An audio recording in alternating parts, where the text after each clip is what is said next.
You ask Tiger to solve. This deals with linear equations with one unknown.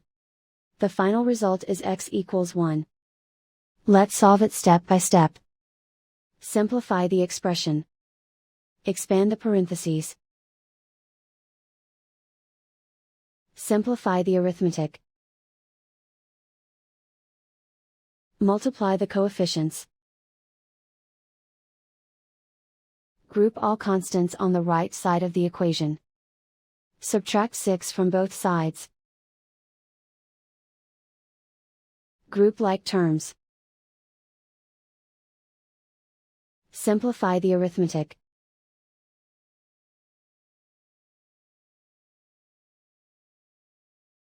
Isolate the x. Divide both sides by -24. Cancel out the negatives. Simplify the fraction. Cancel out the negatives. Simplify the fraction.